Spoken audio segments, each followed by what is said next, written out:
Welcome to the ID10T podcast number 1121. $5 t-shirts over at ID10T.com. We got a bunch from some ID10 t-shirts. There's a handful of shirts. There's a Rick and Morty shirt. There's a GIF shirt over there as well. So $5 for t-shirts. What? Are we crazy? How will we stay in business? What? How? Who is making that? Why? Okay, enough about that. Go to ID10T.com. $5 t-shirts. Let's talk about you, the ID10T community. First of all, our good friends over at Van Eaton Galleries are having another Disneyland auction this weekend, May 22nd and 23rd.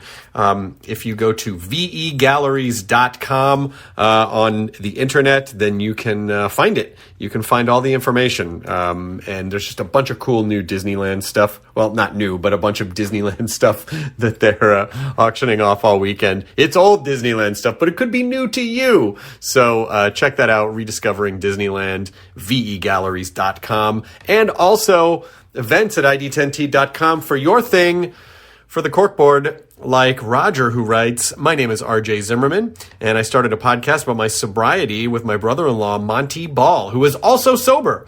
We record live on Twitch on Sundays at 9 a.m. Central Time, twitch.tv/untappedkeg, and release it later as a podcast and on YouTube as Untapped Keg. We sometimes have guests on, but we really get vulnerable about our alcoholism to talk about real issues. After the serious stuff, we do laugh and make fun of each other, so it's not always serious. Thank you so much for sharing, RJ. Really, really incredible that y'all are doing this and talking about sobriety. I mean, it's not only healing for you, but it is, I really do talk about it a lot on this podcast because I just feel like someone might just be in the right place in the right moment in their life to just hear something that you say that's a very open and vulnerable experience that you've had, and they'll go, oh my God, I totally connect with that. And that's the moment or the day they just go, today's the day I'm going to do it. So it's really great that you're doing that. You really can really help change people's lives for the better. So well done. Congratulations on your sobriety, and well done on making it a show. So you out there in the ID10T community can also email us, events at ID10T.com, for your thing to be on the podcast. This episode is Sean Hayes, who I love. I love him. He's just a great dude. And I didn't actually know Sean very well. He's one of those people that I always felt like, oh, I think I know Sean. And then realized, oh no, we'd quickly kind of chat at events. But he's just one of those guys where I say to him in the podcast, like, I feel like we've been friends. And if not, we should be friends. And so someone that I always look forward to seeing at places, because, you go to events and they can be very stressful because you don't know anyone and it feels very surreal. And you're like, am I supposed to be here? I don't know. This feels weird. And so when you see someone that you really like, it's just sort of like a beacon, like there's just a light of like, oh, this person is cool and fun and funny and they make me happy. So I'll go hang out with them. Even though I really don't actually know them well, you do get these like really cool acquaintances that you meet and connect with. And so now we actually got to sit down and find out, yes, we actually do connect. And I think we are friends now. So thank you so much, Sean Hayes. You're fantastic this episode. And Sean, in addition, I mean, listen, yes, he was on Will and Grace, one of the biggest, greatest sitcoms in the history of entertainment. Sean does literally everything. It's in entertainment. He's a writer, a stage actor. He's writes music, is a singer. It's an incredible piano player. I mean, like legit incredible piano player. You should look up his videos online. Producer, creates show, created Hollywood Game Night, So I really look up to him. It's like people like Sean really inspire me to grow and do more and try different things. He has a new podcast in just on that very topic of doing different and fun new things called HypochondriActor, which he and an actual doctor by the name of Dr. Priyanka Wali, and she's a practicing physician, specializes in internal medicine, and she's also a stand-up comedian. And so she and Sean do this podcast where they talk about medical stories and medical advice and whatever might be ailing him right then. So go check that out. It's available now. It just launched a handful of weeks ago. HypochondriActor is available wherever you get your podcasts. And I believe that... Oh, and Smartless is his other podcast. Come on. The heavy hitter trio of Sean Hayes, Jason Bateman, and Will Arnett, and the amazing guests that they have on. So a lot of great stuff that Sean Hayes is putting out into the world. And you can hear him right now on this very podcast, episode number 1121 of the ID10T podcast. Roll the thing. Initiating ID10T protocol.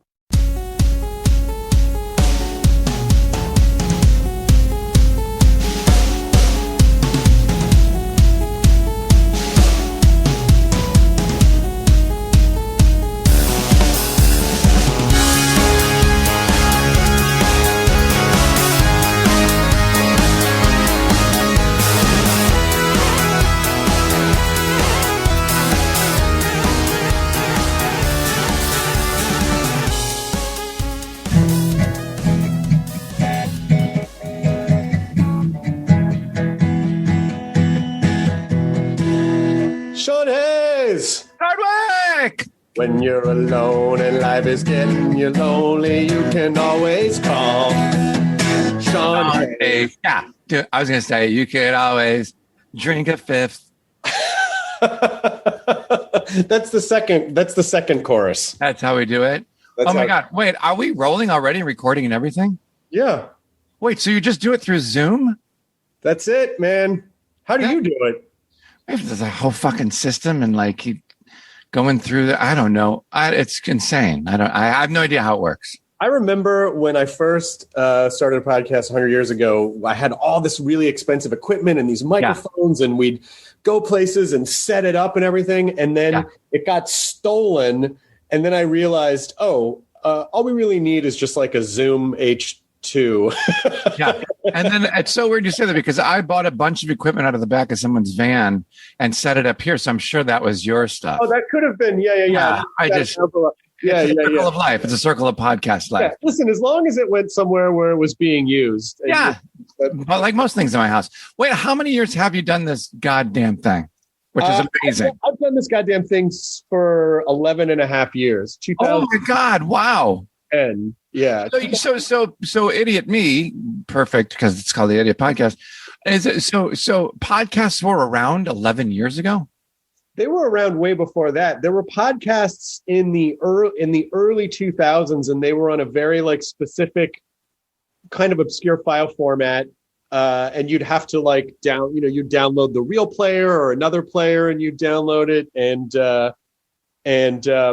there was crazy. There was a movement early on, and then in the 05, 06, 07, they started but it was at that point I think it was a little bit like a ham radio. Like you had to be an enthusiast and you were really connecting with other enthusiasts. And then, the Jimmy Pardos of the world and it started up in the Ricky Gervais. And, I remember Jimmy Pardo was funny. Yeah. Fantastic. Ricky, of course. And then 2010, I think it was just sort of accidentally like the beginning of the wave. And that was right around when Apple made podcasts available in iTunes. And once that happened, forget it. Then it sort of, but once Apple says, they crown whatever you're doing. Yeah. They don't invent a lot of stuff, but they do perfect it. Like they do go, okay, once Apple said smoking pot was cool, then everybody started smoking pot. It's like crazy. Yeah, exactly. There should be a little section at the Genius Bar where you could just go ask what's next. Neatest looking, whatever it was. Yeah. How are you? I'm good. I guess we would describe it as pandemic good. Under the situation, we're doing okay. How are you? Yeah, I'm great. I mean, whatever. I just got my second shot today. So halfway through this interview, I may be falling asleep, and it's not you. Please don't take it personally. It's all Moderna. It's Moderna speaking.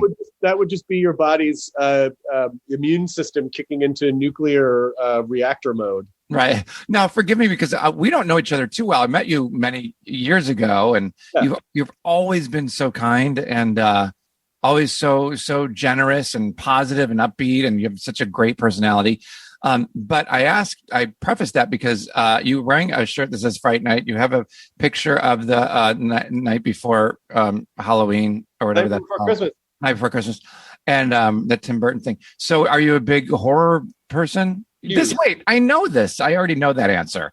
Yes. But my wife is actually so this room that we're in now has a lot of like horror movie props. These are actually from Disneyland in the back.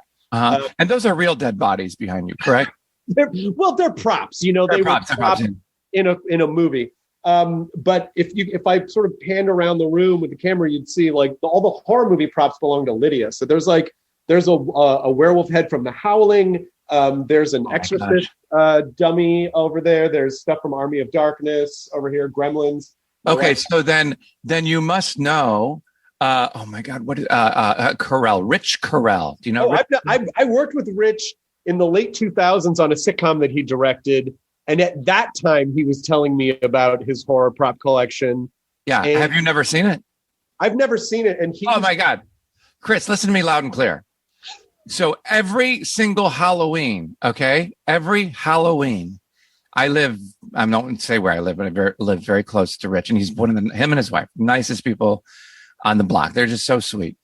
And he has I think what I'm to understand, the world's largest privately owned collection of horror memorabilia and statues and everything like that. And every Halloween, he puts out all of the things you're talking about in your house. He puts them out. Tens of thousands of people come from all over Los Angeles to see this house. He's got like witches flying around on the top. He's got like tombstones with bodies coming out of the ground. I mean, it's insane. It's the most incredible Halloween experience you've ever seen in your life. I know of this Halloween experience, and I remember many years ago almost going, because he lives around the corner from where Rob Zombie used to live in which is like right almost 2 houses away from me. Yeah, they sold that house. They don't live there anymore, but Rob and Sherry don't. But they moved back to Connecticut. But Rob had a pretty substantial collection of stuff. But Rich is, I always wanted to go. Rich is such an interesting guy because he was an actor, I think, on the original Leave It to Beaver. I think he played like one of his friends. Right. He became a director. He's a fucking amazing guitar player. He shreds. And he has an unbelievable horror movie collection. That guy has like the coolest life. Yeah. I mean, it's a beautiful house too. But when he sets it up, like you go in there, there's the alien, like the fucking life-size statue of the alien from Aliens, And they're all original. Like he has an original Exorcist dummy. He has he has the original Exorcist dummy, right? Yeah. And he also, I think, has one of the original Chucky dolls. Yeah, or something like that. That's just, it goes on and on. He's got like a Terminator statue, and like it's just, anyways. It's I hope he either opens a museum or he's been talking about it. I don't know what the status of that that Lucas Pop Culture Museum situation is down on Chicago. Oh, there's one here like that they were planning to open, but I don't know if the pandemic threw it into a tailspin or not. But let's call him. Add him in on this. Oh, let's see if we can. Can we get George Lucas? Can we get George on the phone? Call him up. Okay, he's ready. No, I guess. No, you got it. It's busy. What if you got a busy signal like from the 80s? It's just busy. What? on your landline. I wonder if there are a lot of people that if they heard a busy signal, they'll be like, "What the fuck is this? This is like a fax machine. We're being invaded by aliens." You brought up an interesting point, which is that we don't really know each other, but you're one of those people that I always feel like I know. Yeah. And I was going to say the same exact thing to you.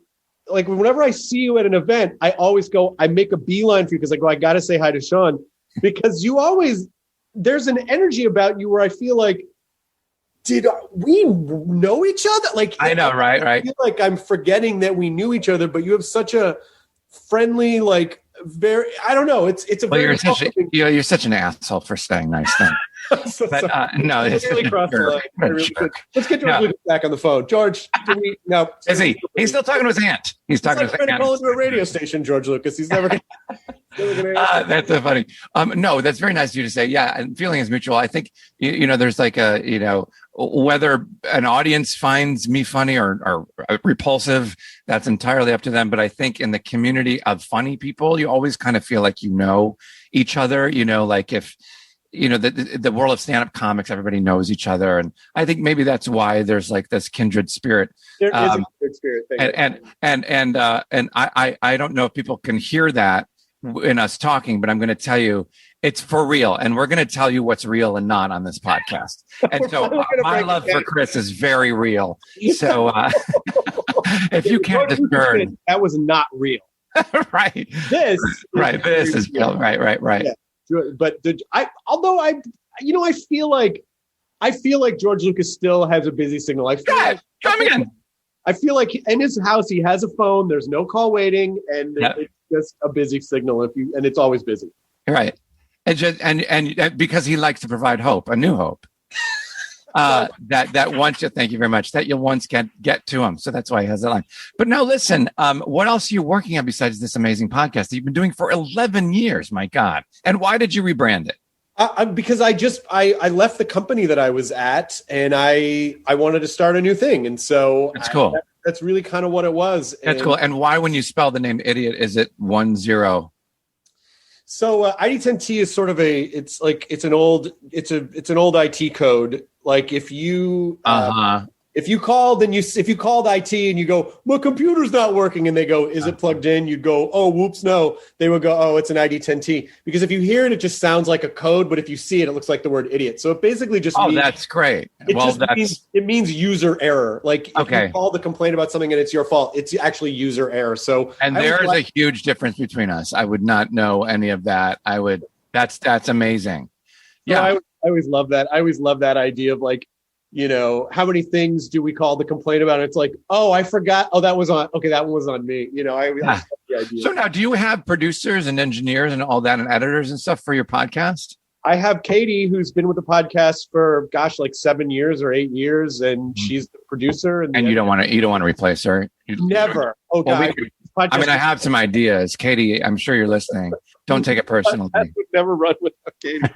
No, why would you ever want to get rid of Katie? Katie's the best. She's the absolute best. And, because you're asking me about what I do, and I have so many things that I want to talk to you about, though, because you do. Oh, God, I've been sitting here waiting patiently. I know, 11 minutes in, and finally. Jesus, because I also heard Sean Hayes has Hard Out at 2, and when I see Hard Out in all caps, I go, that is not to be fucked with. That is a hard out. No. This is, that's from my publicist, who's a very nice, wonderful woman named Melissa Cates. She's the best in the biz. And that's her doing that thing. I can go past 2:00. And so just fine. I do have like a 2:30 meeting though. I think it'd be funny if like after the podcast. He's probably giving me a cushion. He fucking wouldn't let me get off at 2. Didn't you tell him? It is 2:05. It is 2:05. You are fucking fired. 2:05 is a soft out. It's a soft fucking out.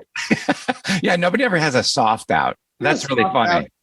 It sounds like I got a soft out. I need to hear about it. By the way, that's really, I've never heard that. I'm totally stealing that. So what I love about being in this business a long time is being able to look around at the landscape of other people that you either know or like or respect and go, oh, wow, it's so interesting to see what they've done and what they've manifested, because you, and you really, and I mean this is part of, this goes into the real category. Okay. You excel at everything you do in such a magnificent way, whether it's, acting or the podcast or producing or hosting. But I'm so dying to talk to you about piano, because I started taking piano lessons a little over 2. Oh, you did? Good for you. About 2.5 years ago. And you're such a phenomenal pianist. And I really want to pick your brain about piano. When did you start taking lessons? So probably, the first time I ever took lessons was around 2003. I took lessons for like 2 months and then I stopped. And then for years I would beat myself up because I'm like, if I had just stuck with it, I would have been playing for like this many years. And so, like January of 2019, I just said, fuck it. I'm just going to do it. And I've stuck with it.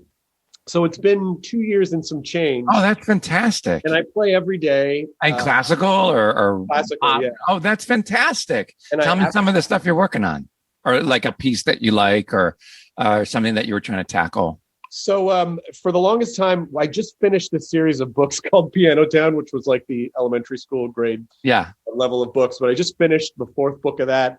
So I always would have exercises that were sort of disposable weekly etudes.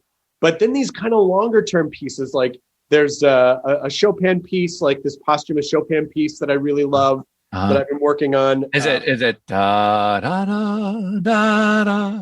No, it's a little what's it called? I don't remember. I can look up the. You know what? Since we're here and I have it on a playlist of songs that I'm trying to learn, I will tell you the exact. Is it an E minor? Do you know? Does that ring? No, it's Nocturne number 20 in C sharp minor. And can you hum like the first? How does it go? It starts off with chords. Dun, dun, dun, dun, dun, dun, dun. No, I don't know anything you're singing. I just love to make you feel weird about singing on your podcast. Oh gosh, I have no shame. I actually don't know how to play the piano or anything about classical music. I think that's a podcast right there. It's just two guys going, no, what about this song? Yeah. No, I probably know it if I heard it. But yeah, that's great. I'm so excited for you. That's a song for a game. That's a mini game for game night. I think is just having people like hum out a song. Name that tune. I don't know what to do. I was wait really quick. There's this one game I played a long time ago. Like it was some stupid card game, one of those group things that you do with a bunch of friends. And we were so high, we were stoned out of our minds from smoking pot. And one of my clues was I had to hum. You have to hum the song to get the person. You can't sing. You can't do doo-doo-doos. You can't do anything. You just have to hum it with your mouth closed. And so I got the theme to James Bond, right? Okay. And but I was so high, I started way too low. So I started singing it like that. I go,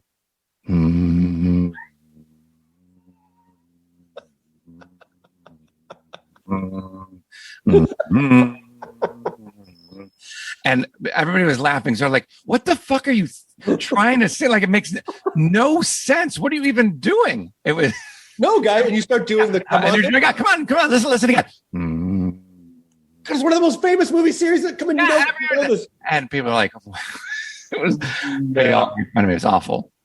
I think adding that element to it really, adding the 420 element to it really does evolve the game in a roundabout way. Yeah, for sure. Much if I just went, you have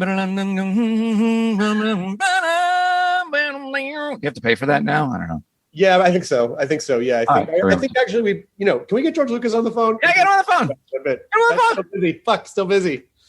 What I should do is drop in the sound effect of a busy signal. Yes, for sure. If you know what you were doing, that's what you would do. Yeah, I know. Once this becomes a morning radio, if I had my morning zoo sound effects pad, then we could do that. But fuck, I'm not. I don't have it. So piano though, that's so great. I'm so excited for you. And I just started learning. This is going to take me years to learn, but the Chopin Revolutionary Etude, which is the most incredible. It's been one of my favorite songs. That's how does it go? That's not. That's out.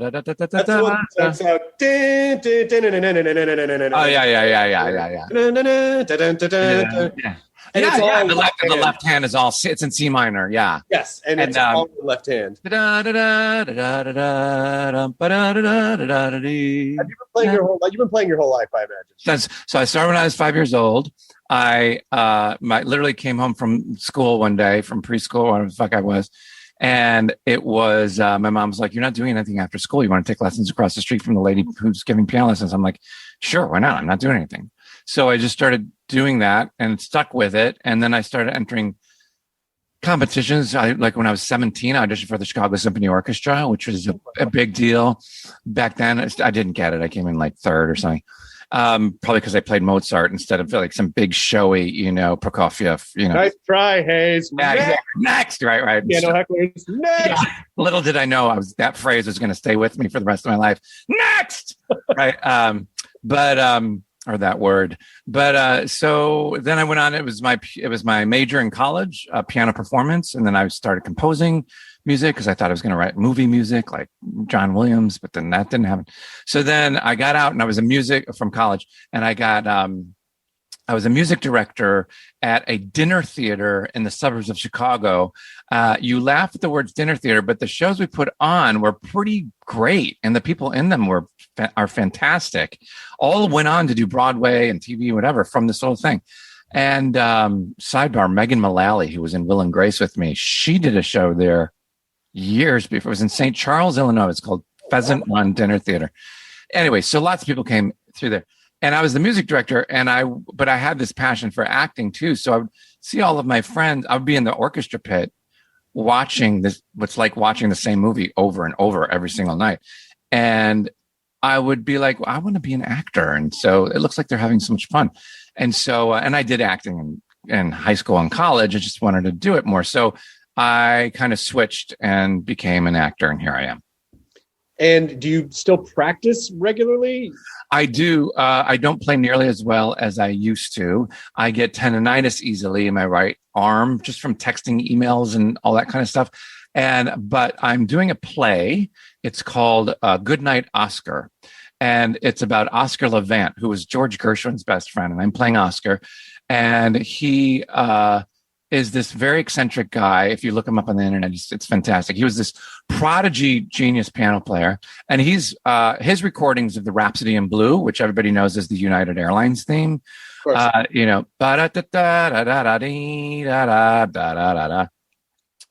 and so the play revolves around one night doing the Jack Parr talk show. So Jack Parr was the original host of The Tonight Show before Jimmy Fallon, before Jay Leno and Conan and Johnny Carson. It was Jack Parr. So Jack Parr had moved his show from New York to LA. And the first night he wanted on Oscar Levant. Well, the problem was Oscar Levant was in an insane asylum. So he had, in order to come onto the show, he had to get a pass. So he got a pass to come do The Tonight Show for one night and then had to go back after that appearance.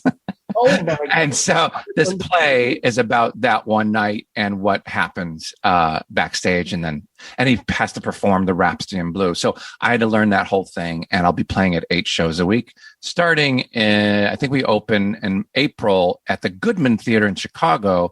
And if it goes well, it'll go to Broadway. And if it doesn't go well, it will start and stop there.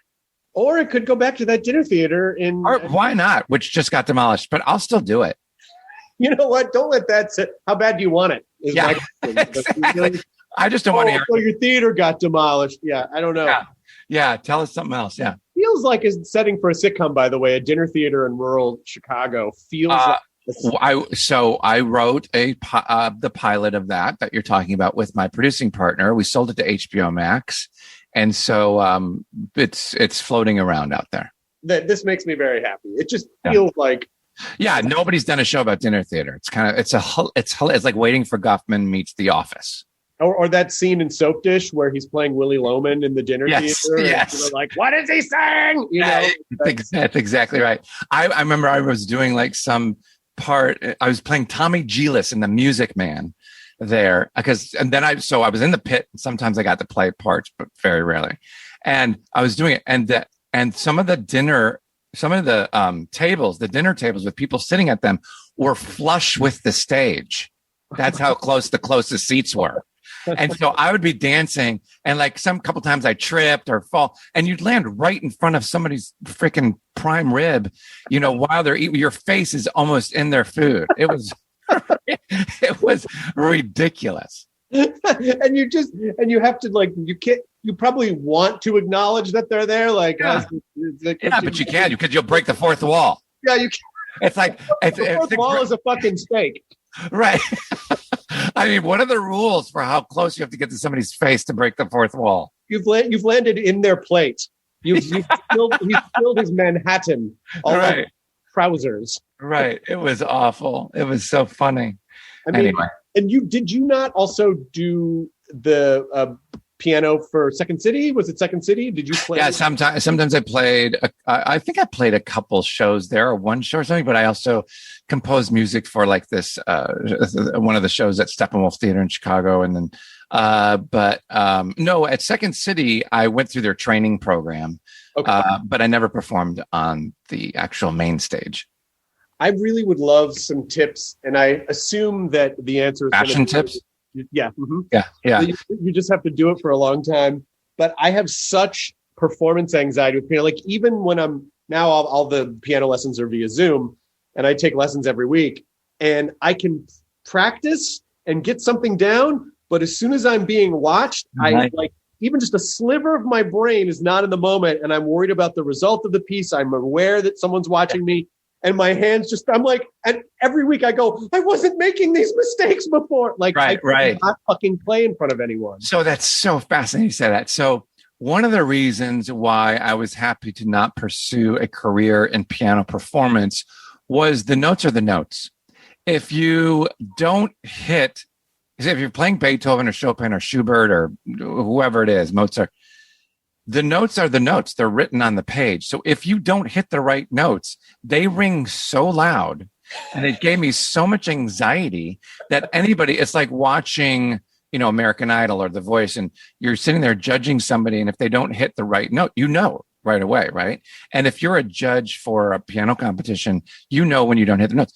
So, but when you're in comedy or when you're acting or whatever, if something doesn't work, you can instantly improv or talk about something else, or you can pivot or whatever, right? The mistakes are the gold. The mistakes are not the gold.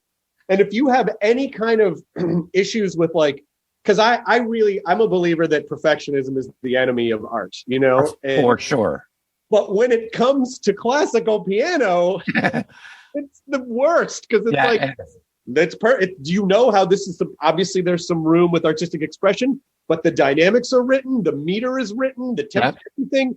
You cannot fuck this up even one time. Right. Fucking, so that right now that said, I don't want to discourage you from fixing your anxiety or leveling that off. Is just like anything, stand up, acting, whatever you do, the more you do it, the more you perform, and you can get out and do it in front of people. Obviously that will wane over time and you will get more confident.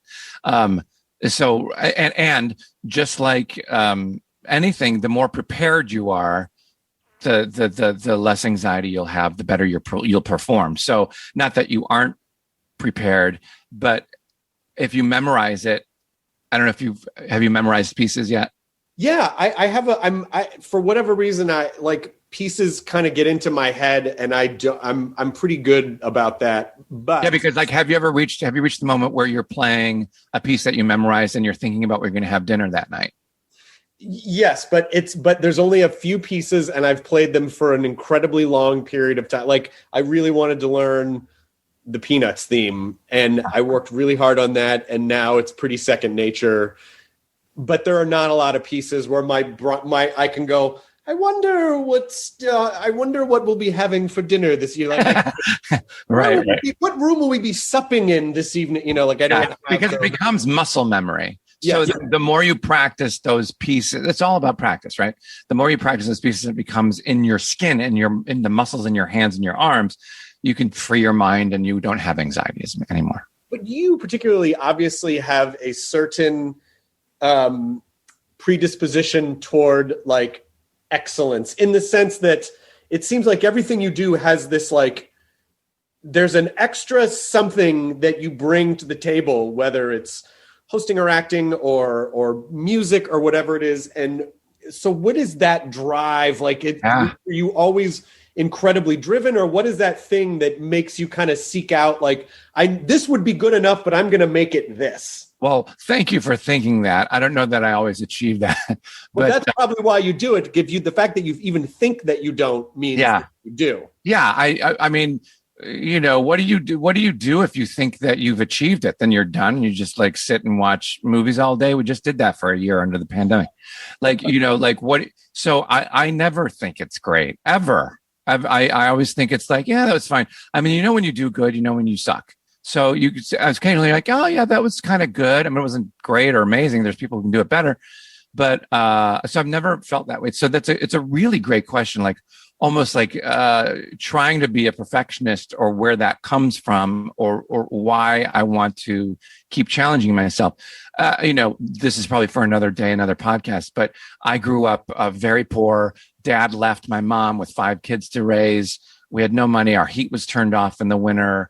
Our phone was shut off. I wore the same clothes all the time. We barely had any food, blah, blah, blah, sometimes. So, but I always thought there's somebody even worse off than us. So we don't have it that bad. But when you live an entire winter in Chicago with no heat, you will work your fucking ass off the rest of your life to never go backwards. So I think I'm always kind of working, trying to make myself better, trying to do what I do better, because I need it to be great for my soul, and I need it to be great because I need to make a living at what I love to do. That's really, I'm sorry to hear that. I feel like it's partly your fault. Yeah. No, I'm sorry. I'm so sorry that happened. But I really am sorry, because at such an impressionable age, to feel discomfort for that long and to feel like I be responsible so that this doesn't happen, of course. Right. And I would tend to guess that has probably also, unless you've, I mean, again, I don't want to get too personal, but unless you've done a ton of therapy and figured out how to get over it, you probably always never feel fully comfortable as a result. Right. Or as a person, like, just in this moment right now, we're talking about it, I'm just thinking like, of course, what's it like to have a parent abandon you? Well, of course, then you have abandonment issues. You think everybody's and everything is going to escape you. So you try to hold on to those things or try to make them as great as they can so that they don't go away. I guess, I don't know, I'm kind of making this up as I'm talking, but so there's probably some of that in there. But also the idea that you feel like that is something that you're constantly running away from, Yes. Like never go back to that place. Well, Sean, you have this amazing career and you have all these shows and you have this, no, but I can't take a breath for a minute. So has the inactivity of the last year created even more, like, has that activated some of those things? Are you managing to keep busy? Well, that's a very good point. And I think I try to be self-aware as much as I can. And in being self-aware, you realize, I must work on balance. Balance is everything in life. You always hear that you have to balance. Even your diet. If you have a donut today, then you can't have a hamburger and French fries for dinner. You have to eat salmon with asparagus, so whatever it is. And so if I'm going to go balls out for the first 45 years of my life, pedal to the metal, everything all the way, I have to find a way to slow down. And I think that's what the pandemic did. It kind of forced all of us who live like I do, and probably a little bit like you do, right? Because you work just as hard.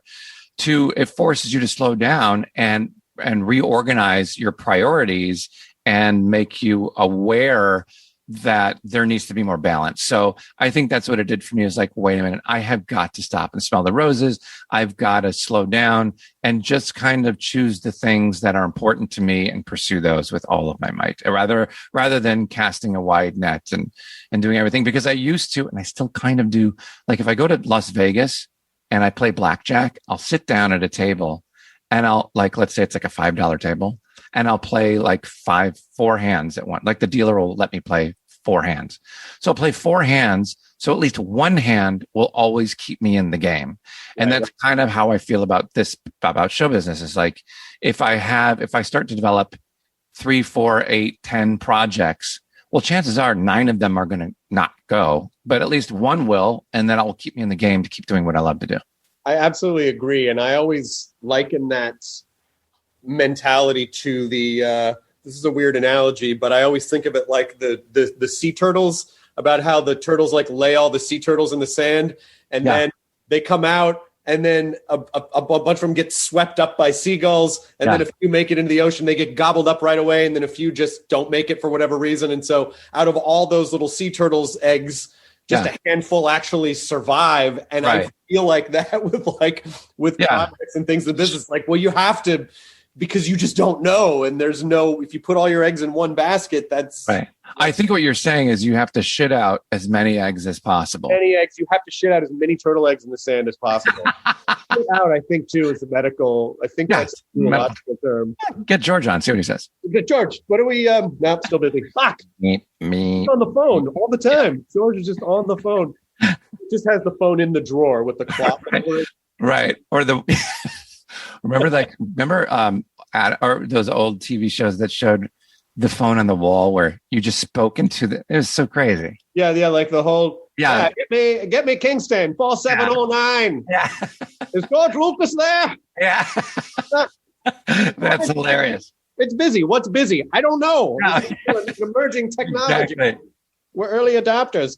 I do wonder if that is also because when Smartless launched, I was like, holy fuck, what a powerhouse And your guests are like just off the charts. Like the whole idea of the three of you coming together to do a podcast was pretty epic.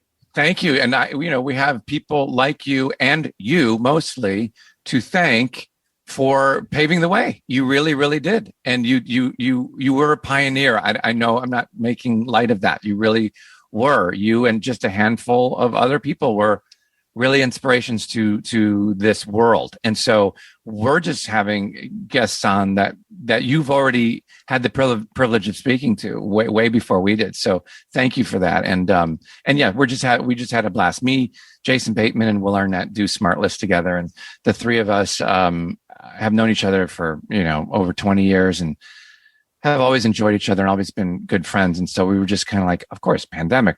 We actually thought of launching it before the pandemic, but not like maybe a month before we started talking about it. And then it just made it easier once the pandemic hit. And because everybody wanted to try and stay creative. And so, we just thought, why not? We haven't seen this before. And why don't we surprise each other with a guest we bring on? And we won't tell the other two as each of us play the host that episode. So we thought, there's a nice twist on an interview show that I haven't seen or heard. And here we are. And it's so fun. And I laugh so hard. Those guys are like you, just some of the funniest people in the business. I love them.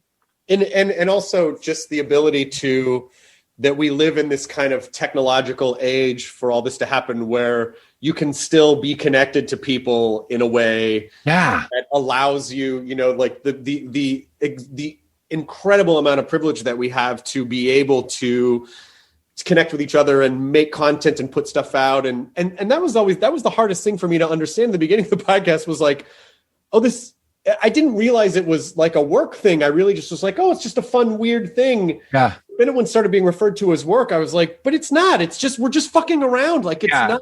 All right. Doesn't feel like work. That's because you and I are old enough. We're almost the same. We're about the same age. And so I think we're literally just maybe a year apart or less. And we very much know what the old version of the business looked like, where some big company had to anoint you as being good enough or cool enough to be on a thing. But the idea that you can just make a thing with your friends and then that becomes like one of the defining things of your career. Well, right. And it's mind-blowing. Totally. It is mind-blowing. It's like, this is the Wild West, right? That just now agencies in Hollywood are creating podcast arms, right? Yeah. Because now they're like, there's money to be had. It's like, well, we're just having a good time. And the money was kind of secondary. It's like, you can make some extra cash on the side if it works. If it doesn't, who cares? Because you're still having a good time, you know? But yeah, it is kind of, it's wild how it just kind of popped up as this new, new thing. Do you have any sort of like a daily ritual to sort of get your, when you lack the structure of having a company say, we need a script by Friday and you have to do this, or we need to do this, or there's notes, even though I understand the landscape of your life, so you have a lot of stuff going on, but in the absence of that, do you have a structure in place for yourself to sort of get things done throughout the day, throughout the week?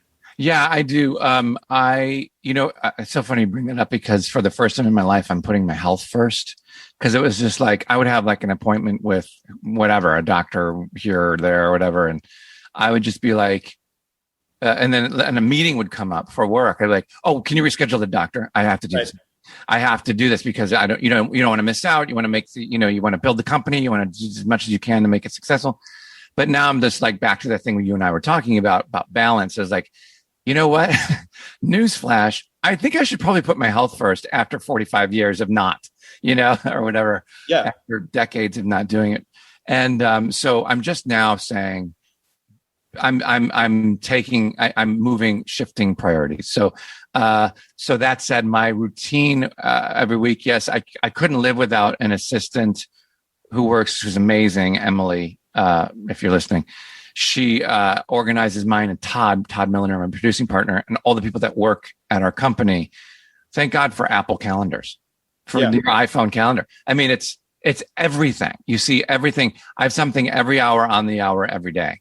And if I don't, I'm like, what's going on? Like, what do we need to, It's so funny to see because I am also, like every hour that's gone, that passes, if it's not filled, I feel like it's an hour missed, but sorry, go ahead. no, not at all. I used to think that, and before the pandemic, my iCal, it looked like the end screen of a Tetris game. Yeah. For sure. Where things are just like all squished, and it's and I really enjoy a lot of the space that has been created. And I think some of it is also our age and level of experience, because we've both been in the business for so long, and we've realized like, hey, even when you were at your busiest and you were doing a million things and things that were beyond what you ever thought you would accomplish, can you say that you really had time to even feel happy about it? Because you were so like, because what you don't envision when you're envisioning this like perfect tapestry of success is how fucking stressed it can make you. It's almost it's almost like you can't, like when I first, whatever you want to call it, hit or became, the Will and Grace first kind of made it's a mark on the country and whatever. When fame first hits you're like, oh my God. First of all, I didn't expect this. I just thought I was going to be a working actor I thought, I'm happy doing a play for $10 a week, like whatever it was. You're just happy doing what you do. And then that happens. And I think you go, oh, this is what this is like. This is what I've read about and watched the Oscars and the Emmys. And oh, now I'm in that. This is crazy. I never imagined that would happen to me. And then you start to panic like it's all going to go away, which is the most unhealthy thing that could ever happen to you, to your brain. Is like, no, now you like with age comes wisdom, hopefully, knock on wood. And you go, oh, none of like how horrible that I invested in the fame when I was younger. None of it matters now more than ever because everybody's famous. So now more than ever, fame means nothing. But that you get so caught up in it. And I think then you go, oh, I got to keep this alive. I got to keep working. And I think in order to keep working, I have to panic. And in order to panic, I got to, all of it feeds into anxiety and depression. And so it's a bad thing unless you have balance and you have outlets to talk to friends or a therapist or somebody to help you work through all of that. Yeah, because you can fall into that, and people can fall into that trap of all of a sudden when you're first making, passion driven decisions or decisions because you're excited about something, to the fear-based decisions, like the fear of, the motivation of trying to attain a goal. It's not really about the goal. It's sort of the journey that kind of makes you. Yeah. Then when you get that thing, the fear of losing can really fuck people up. Yeah. Because you can't control any of that. And that's certainly something we've all learned globally in the last year, is like these little security bubbles that we thought, oh, my life is oh shit, the world is unstable. I thought, what a wake up call. Yeah. To not put all of your eggs into the external world basket of right. You need this attention or fame or money or whatever it is. It's like you cannot control any of that. Yeah. And that will really fuck you up if that's where you've attached your value. I know of an actor person. I won't say if it's a female or male, okay. But this person everybody knows, and this person is a friend, and this person I wish I could help because this person wakes up worrying about if he or she is relevant, mm-hmm. and panics if they're not relevant. And it's like, no, you can't. That's no way to live your life. Just you have to rethink how you're living your life, because it's you're just asking for it. It's a life of constantly being unfulfilled. Yeah, and then getting to a point someday when you're really old and going, oh gosh, none of that really mattered. Yeah, right. You wake up and you're like, hey, nah. Ooh, I know, but that idea, I don't know why I've been so stuck on the idea lately of like, I've always used to think in terms of the future and like build and then this and then build this and then I'll try to do it. And then lately in the last few months, I've been like, no, life is now. Like it's not this thing that you're gonna live once you accomplish X, Y, or Z. This is it. Right. This is it. This moment is it. That's right. So fucking wasted. How do we teach younger people that? Because I wish that now I get that. But like when I was younger, I would hear people say, I'm like, yeah, okay, got it. Bye. And I would be like, no, I guess it's innate that the younger generation just feels invincible and right. It's partially, I mean, I think it's a couple things. I think when you're young, you're incredibly ambitious. You're searching for your identity. You're trying to figure out, you're very ambitious. You want to make your mark in the world. And so you are searching to find something that I think you think is going to fill you and make you whole. Right. And I think it just takes the process of searching for that and the wisdom and the experience to learn like, oh yeah, things can't make you whole, and maybe some people just innately have that knowledge, but I think it is sort of a thing that we have to search for and find. Yeah. I mean, earn. Yeah, for sure. I mean, things can't make you whole, but a Rolex helps for just a minute. Yeah. There's a nice oversized watch sized hole in your soul. Oh, that if you get the right watch, it will fill that. With the exception of that, I mean, I think that's a given, Yeah.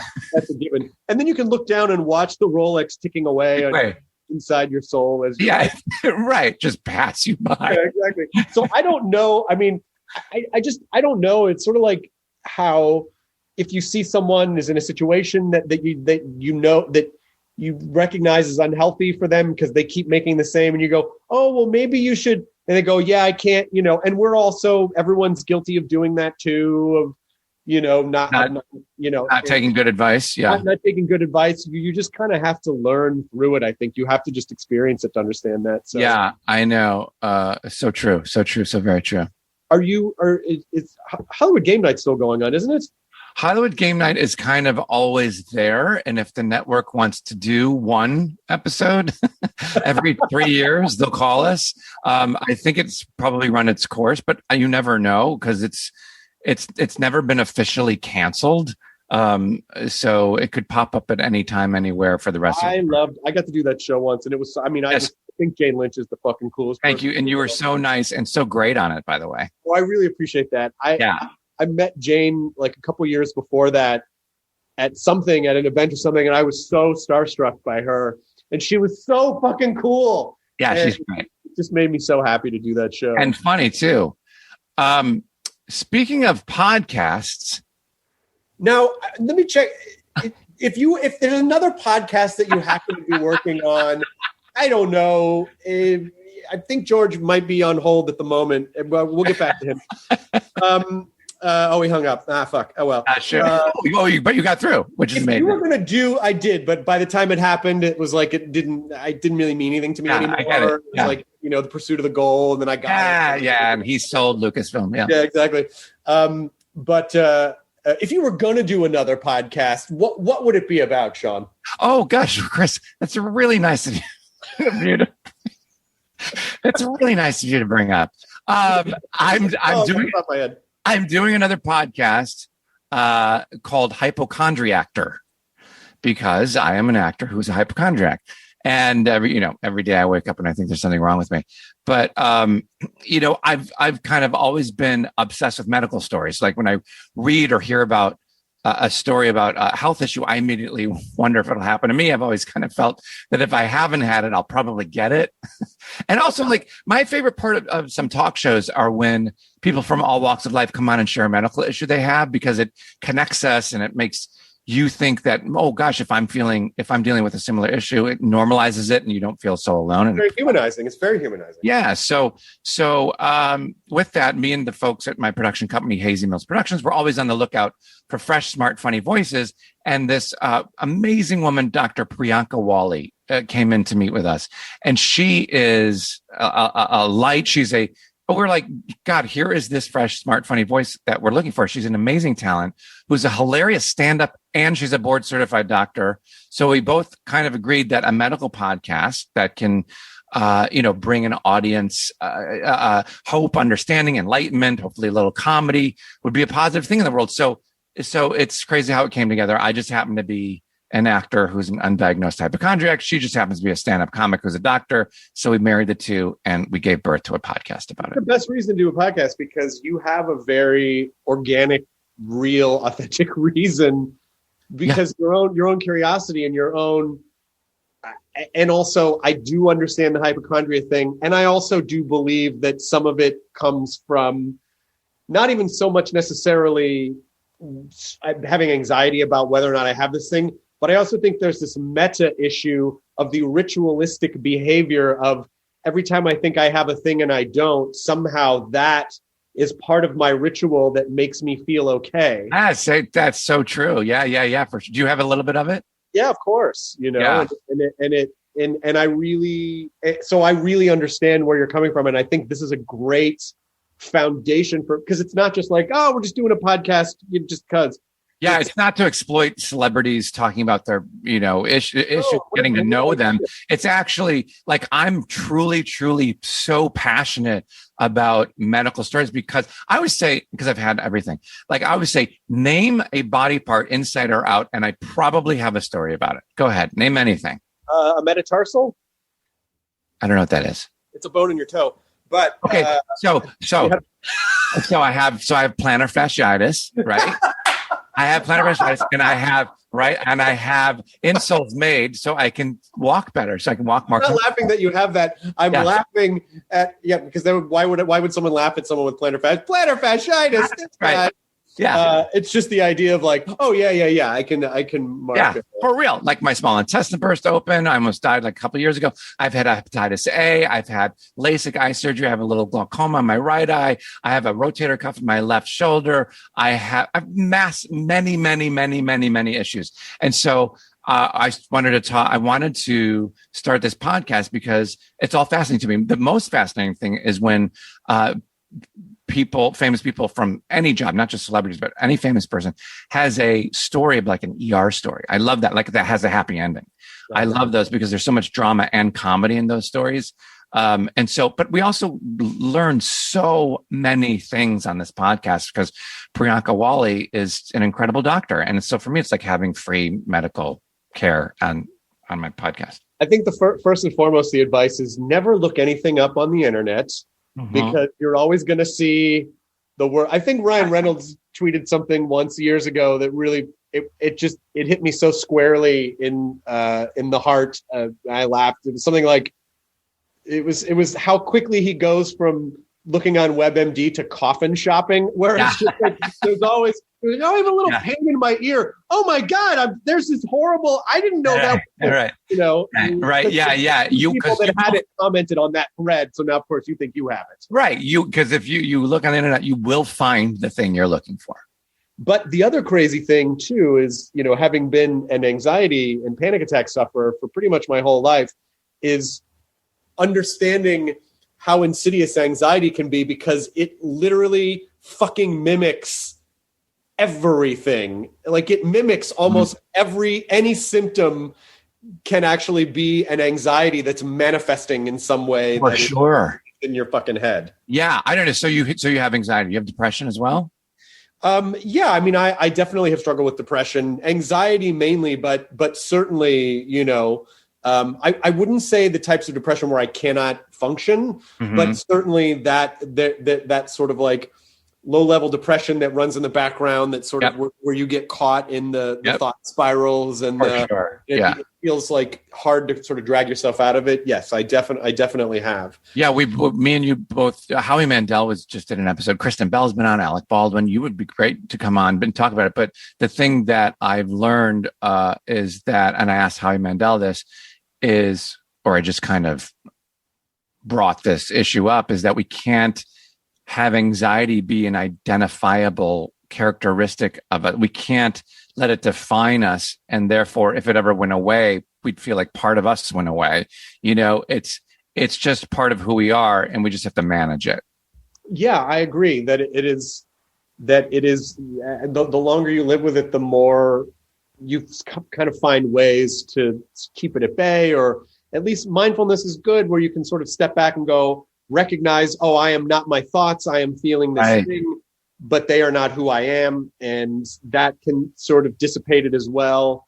But it's constantly fishing to kind of pull. It's basically like a fucking YouTube algorithm. Anxiety is like a fucking YouTube algorithm that tries to get down a rabbit hole of weird extreme shit. Yeah. and you just constantly have to just like choose a TED Talk video. You know what I mean? Like you for sure. That's hilarious. That was very well put. Yeah, exactly. It's a YouTube rabbit hole. Yeah, it might be fun to do an episode about anxiety. Although it sounds like that, since it's about hypochondria, that's kind of idea that probably is a through line through a lot of the episodes. What does Dr. Wali say about the sort of hypochondria and medical anxiety? What's her take on it? Well, she's really into the mind-body connection, right? So it's sometimes possible to connect a medical issue you're having to something that might be psychosomatic. But that said, is like, she doesn't judge. She's an incredible doctor, because if you come in with something that's ailing you, it's very real to you. Of course. So she will respect that and treat it from that standpoint. So that's kind of how she deals with it. But I do want to say really quick, the HypochondriActor premieres on May 5th. 5/5, and you can get it at Apple Podcasts, wherever you get it. I just had to say that. Sorry. Oh, of course. And also, I'll record a thing at the opening of the podcast that gives all that information too. Okay, I just didn't know if you knew how to do your job.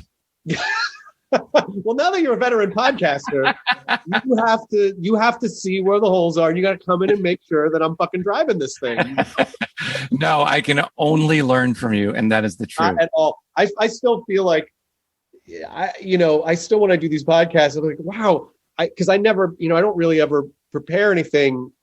I just think I love that. Just go where it goes.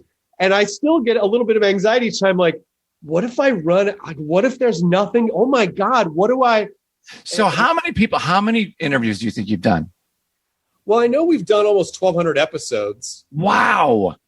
But in there are some repeat, but I don't know. I mean, at least it's got to be close to 1,000 people, I would And imagine. do you still enjoy it? I do. It's the main reason why I still do it. I love talking to people. I love getting to connect with people like you that I respect and want to learn from and connect with. And the podcast for me is just endless curiosity for how do people do what they do? How do they what the whys? What are they into? How do they, and exactly the same reason I love it. Yeah. Yeah. And so if it ever felt like, by rote or mechanical in any way, it would be hard for me to keep doing it. I really just like talking to nice, funny people. And so same. I just don't get tired of that. Same. Thank you for making an exception today with me. Of course. Well, of course. I mean, I knew they said, this guy's coming in, he has plantar fasciitis, so I feel really bad for him. We should probably, I should probably have him on. You want to try another one? You want to try another body part? Sure. Anything, organ or anything on the outside. You mentioned intestine. You also mentioned rotator cuff. You also mentioned tendonitis? Yeah, tendonitis. Do you have any elbow issues? Yeah. Well, it goes. The tendonitis goes up to my elbow. Up to the elbow. Okay, so that's still kind of connected. Yeah. Do I have any other elbow? If I think about it long enough, I would probably have any skin, any kind of dermatitis, eczema, scalp conditions. So skin wise, by the way, skin is the largest organ in the body. I don't know if you of course.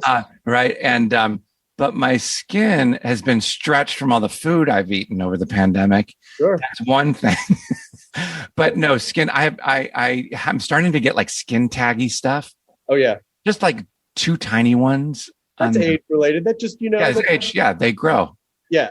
Hey, you're getting older. Here's some extra skin. How about it's a badge? It's a badge. Yeah. It's like a badge that you've lived a little bit longer. Here you go. Yeah, exactly. And I did one time when I was doing Broadway. The opening week was I broke out in this horrible rash on my chest. I thought it was had some disease. But anyway, I could go on and on about skin. But you didn't. But it was all okay. It was all anxiety related.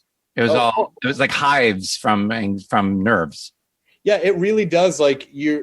It does just manage to attack whatever is vulnerable. Especially if you have back pain and you have anxiety. And I've often wondered, because I do believe your brain always has the best intentions. It's just that your brain really, when your brain really can only tell you, your sort of your lower brain functions can only really try to make sure that you're okay in any given moment, which is why it might say drink more alcohol, smoke more weed, eat that extra cupcake because that'll make you feel better in the moment.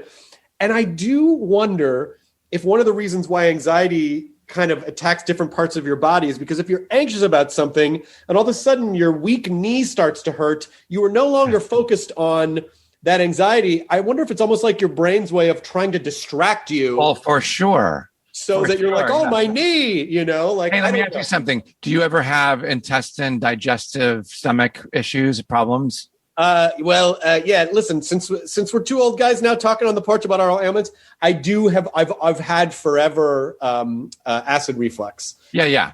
So, your gut is your second brain. You probably know all of that. Like the gut, like the biome of gut microbes. Yeah, they call your gut the second brain because you put all of your anxiety down there, and then everything happens from there. So acid reflux is probably obviously has to do with some anxiety, but also has to do with diet. But yeah. I mean, it is kind of funny that we always look for these complicated solutions to things, and it's like, and not obviously this doesn't solve everything, but in general, if you eat mostly well and you try not to stress about too much stuff and you do some moderate exercise, in general, like it's not much more complicated. And that obviously that doesn't apply for everything and everyone, but I just mean in general, there are always some subtle shifts that if we just made subtle shifts would probably dramatically improve. Yeah, that doesn't take a lot, right? Yeah. No. But it's the balance thing. It's the balance thing. We all have got to achieve balance. Are you, as we're sort of moving forward and things are going to start to get busy again, do you foresee that you will be able to continue to maintain that balance? Or when you start getting more opportunities, are you going to be like, fuck, I'm back in it now, right where I didn't think I was going to be? That's such a good question. I don't have a choice but to stick to my guns on health first and having balance. It's I've made a decision. That's all it is you flip a switch in your brain.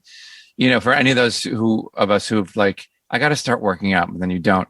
But then the second you flip that switch and you start exercising, you're like, oh, it's a decision. Everything is a decision, right? So it's a decision not to have that extra piece of cake or that hamburger or whatever. It's all decision. So as long as I keep making better and good choices with my life, I think I'll be able to balance that out, to answer your question. And also sometimes to just not think about it, like, don't put so much thought about like, I'm going to think about going to work out. Oh, that sounds terrible. I don't want to do that. But if you just can get your feet to just walk there or go there, right, or whatever, and turn up, right, or like anything, like starting a script or starting a job or starting a thing. Starting is the hardest part. It is hard, but I also find that maintenance is also very hard because at least with starting, you get that endorphin rush of like, I'm doing a new thing. Right. But when you're in a long-term relationship with a behavior, like after it can either become habitual or it can just be like, oh God, it's a fucking die. I don't feel like doing this thing. Right. It's just like trying to ignore that and go. But that's that's all a test, and you must pass the test. I guess so. Right? You must. You don't have a choice. You have got to pass that test of reaching. I know what you mean. Reaching that point where you're like, okay, well, this used to be fun and good for me, but now, it's become mundane. But you just have to get through that at all costs if it's good for you. Hey, I want to ask you because I know you had a hard out at 2 and it's 2:03. We're now in stopped out territory. Stopped out.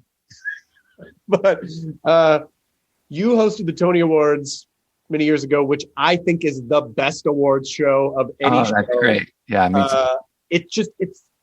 It just doesn't have the kind of, I don't know, a lot of the other award shows, and they're all fine, but there's this like real intensity and there's something about the Tony Awards that just feels so fun and celebratory and alive and energetic and I think so too. Yeah.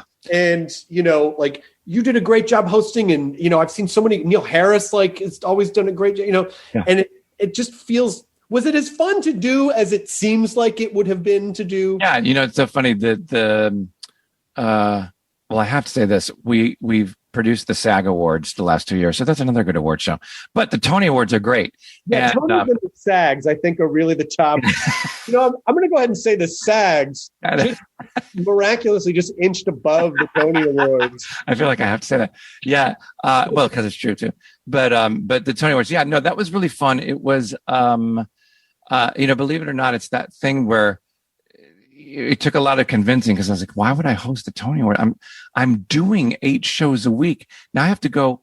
It was and recording the album for the show I was in, and doing the show, and hosting the Tonys, and writing it, and rehearsing it was an insane time of my life.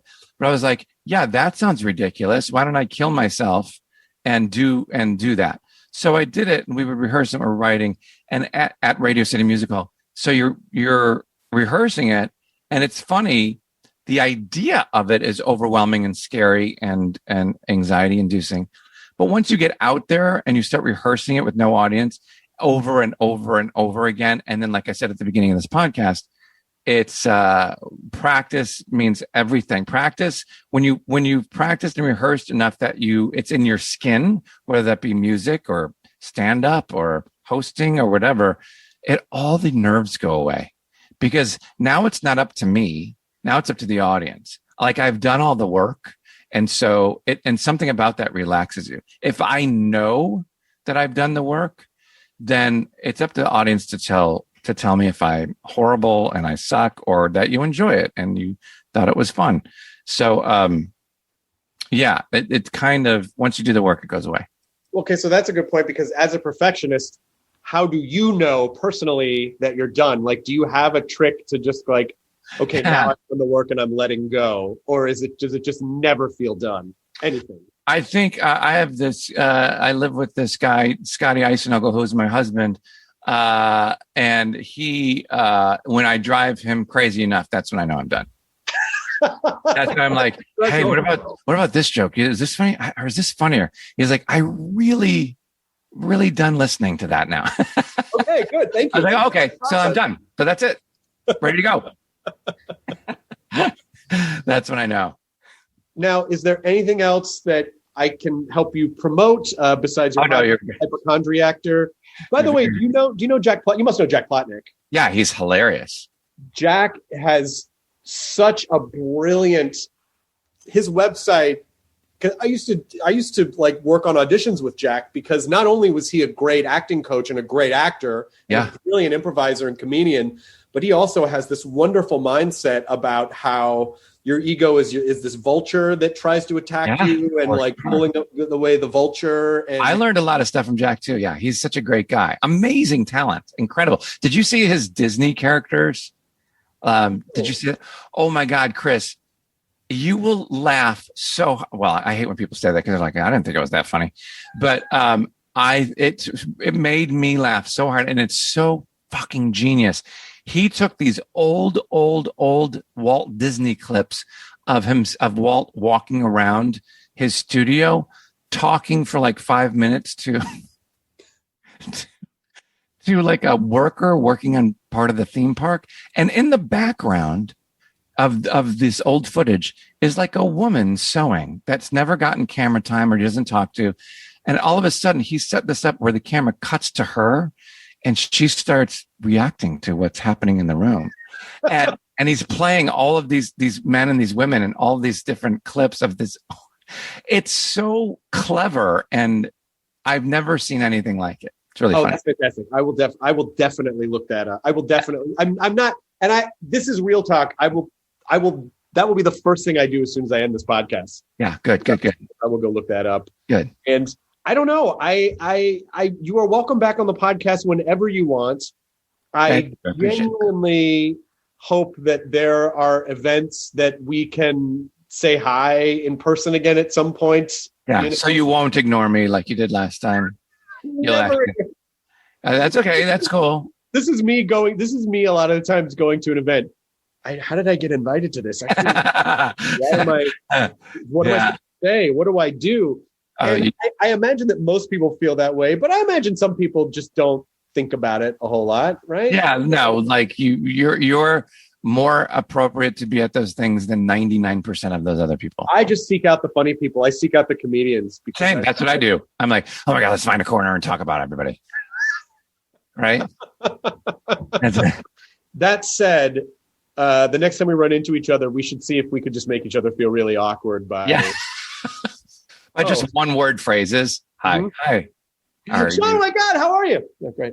Yeah, fine. How did you get invited? Yeah, stuff like that. Oh God, I thought that. Well, I guess they just kind of. By the way, one of the worst things I've ever been told by, I can't say who it is because she's lovely, but I don't think she meant it this way. But I was at this party many years ago. It was gonna be funny. And everybody, like you name it, they were there. It was just incredibly high profile private party. And she turns to me and she the first thing she goes, Sean? I go, oh, hey. She goes, what are you doing here? And I was like, oh, no, there's no phrase that could make anybody feel worse than what are you doing here? And I wonder if in her mind, there was some kind of like, it came out wrong, or what she meant was like, oh, it's good to see you. Yes, I think what she meant was, it's so good to see you. Who do you know? How are you connected to this party? Is probably what she meant. And who do I need to talk to get them to ask you to leave? Yeah, to leave, right. Right. And could you get my car for me? Yeah, could you? Right. It was that kind of thing. Right. Don't make eye contact. But other than that, right. Very welcoming. Right. Well, this has been a delightful hour and 12 minutes. Oh my gosh, Chris, you're the best. There's a reason why you've been on for so long, because you know exactly what you're doing. And you're just a wonderful human. I really appreciate you. And please stay in touch. I feel like we should just know each other. I don't know. For sure. ID10T scanning complete. Enjoy your burrito.